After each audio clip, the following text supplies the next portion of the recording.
Olá pessoal, hoje eu decidi fazer pequenos vídeos, então eu separei esse primeiro pedacinho da aula para falar especificamente sobre a autoclave e sobre o uso de radiação ultravioleta, da luz ultravioleta no controle de micro-organismos, ok?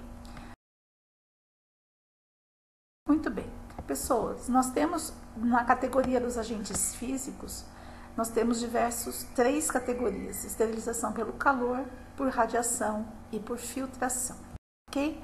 O calor úmido, o principal método usado em laboratório é a autoclave. Existem outros sistemas que empregam calor úmido sem pressão, como por exemplo a fervura, como por exemplo a tindalização, mas aí é mais usado em alimentos. Em laboratório de microbiologia, a gente usa basicamente o calor sob pressão num equipamento chamado autoclave, ok? Existe também o processo de pasteurização, que também usa o calor, né? Porém, é mais empregado na área de alimentos. E também existe o calor seco, como por exemplo a flambagem, né? Que faz a oxidação dos componentes orgânicos. Muito bem. Além disso, temos o forno de Pasteur e a incineração. Bom, como que eu quero falar esse primeiro pedacinho com vocês. Quero falar sobre a autoclave. Aqui nós temos dois modelos, um modelo à esquerda de vocês, o modelo horizontal, e à direita o modelo vertical, ok? A autoclave, gente, ela nada mais é do que uma panela de pressão que varia em tamanho. E o que tem dentro de uma panela de pressão? Água e calor que a gente fornece. Então, na autoclave, nós também vamos ter, olha aqui embaixo, uma entrada de vapor. Então, existe uma resistência que vai aquecer a água e, portanto, vai mandar vapor para essa câmara da autoclave, desculpa. E existe uma porta, né, assim como uma panela de pressão de casa, né, existe uma tampa que fecha esse compartimento, e aqui existe uma porta que vai então prender esse vapor no interior. O que acontece? Quando você continua fornecendo vapor sob pressão, você consegue elevar a temperatura acima da temperatura de ebulição da água. Então, nós conseguimos aumentar a temperatura dentro da autoclave, porque ela está com entrada de vapor, que é água no estado gasoso, né? E ela está também fechada, ou seja, ela está num compartimento fechado, ela tem uma válvula que a gente vai controlando. Muito bem. Qual é a temperatura que nós queremos atingir? Nós queremos atingir 121 graus Celsius, ok? E aí, dependendo do tamanho do recipiente que você vai colocar lá dentro, a gente vai então contar 10 minutos, 15 minutos, 20 minutos ou tempos superiores, que a gente já fala sobre isso.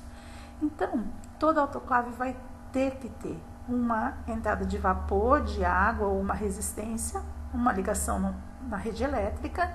Existe um termômetro para a gente poder controlar a subida da temperatura, uma válvula para controlar a quantidade de vapor, a porta e essa câmara interna onde a gente coloca os materiais a serem autoclavados, ok? Muito bem. Nessa tabela aqui, é do livro do Tortori, inclusive. Ela é legal porque mostra aqui, ó, na primeira coluna da esquerda, o tamanho do recipiente. Então, por exemplo, tubos de ensaio, frascos Erlenmeyer de 125, de 2.000 ml e de 9.000, o balão. O volume que é suportado, né, que é indicado usar. Então, notem que a gente nunca enche completamente, né, o recipiente. Então, por exemplo, um frasco Erlenmeyer de 125 ml de capacidade, e você deve colocar de líquido 95 ml. Para recipientes pequenos, notem que o tempo de esterilização em minutos, né, são 15 minutos. O tempo é de 15 minutos. Conforme a gente aumenta o tamanho, né, aumenta o recipiente, então frascos de 2.000 ml, 30 minutos, balão de fermentação de 9.000 ml, 70 minutos. Quer dizer o quê? Que o tempo que a gente usa na autoclave, via de regra, é de 15 a 20 minutos. Beleza. Visto que a gente desde que a gente use volumes pequenos, frascos relativamente pequenos, ok? Bom, aqui temos o forno de Pasteur ou estufa. Essa aqui não é a estufa bacteriológica, é uma estufa, é um forno esse aqui, que chega a temperaturas bem elevadas. E aqui eu coloco uma relação entre a temperatura e o tempo. Então você pode ver, por exemplo, se você deixar o forno a 180 graus, o seu material vai estar estéril em 30 minutos. Mas se você baixar para 170, você vai ter que deixar mais tempo, vai para 60 minutos. Se você baixar, por exemplo, para 150 graus, você tem que deixar 2 horas e meia. Se você colocar 120, você precisa deixar mais de 6 horas, ok? Então, o tempo e a temperatura, eles são aqui, na verdade, inversamente proporcionais, e é isso que vai fazer com que a qualidade da sua esterilização seja mantida, ok? Desde que a gente obedeça os tempos de acordo com a temperatura que você atinja no seu forno de Pasteur. Muito bem. E aí a gente está na esterilização por filtração, né? Desculpa, por radiação. Nós temos as radiações ionizantes, né? Que tem um alto poder de penetração. Também fazem destruição do DNA microbiano, usado em indústria, por exemplo, como radiação gama. Mas em laboratórios de microbiologia, a gente usa muito a radiação ultravioleta, né? Especificamente a radiação ultravioleta C, que tem ação germicida, ou seja, ela tem a capacidade de matar micro-organismos, ok? E ela consegue causar danos no DNA, ela é mais segura, porque ela tem menor poder de penetração, né? E ela é usada principalmente para esterilização de superfícies. Muito. Aqui, gente, nós temos um espectro da luz e também mostrar para vocês qual é a faixa da ultravioleta que é capaz de atingir, né, de danificar o DNA. Então, aqui verdinho do lado esquerdo está mostrando uma célula viva aqui, tá ok? Um protozoário. E aqui, se vocês olharem, nós temos o espectro da luz, temos a parte de luz visível, que vai desde o violeta aqui, começa aqui no violeta até o vermelho. Depois a gente vai ter o infravermelho, acima de 780 nanômetros de comprimento de onda. E nós vamos ter o ultravioleta, que são os comprimentos de onda que variam de 100 até 400 nanômetros. Muito bem. Vamos ficar nessa parte azulzinha aqui, ó, ultravioleta. Tá em inglês, mas a palavra é muito fácil, né, gente? Quando você vê a ultravioleta, você vai ver que tanto ondas de 100, de 200, de 300 e de 400 nanômetros são chamadas de ultravioleta. E depois houve classificação em UVA, UVB, UVC e até uma ultravioleta que só ocorre no vácuo. Muito bem. Vamos nos fixar aqui na UVC. O pico germicida, ou seja, o comprimento de onda, a luz ultravioleta, que atinge de forma mais certeira, né, o DNA dos micro-organismos, é no pico da UVC, tá ok? Especificamente a 264 nanômetros, beleza? Olha essa imagem aqui, ó. Aqui a gente tem a quantidade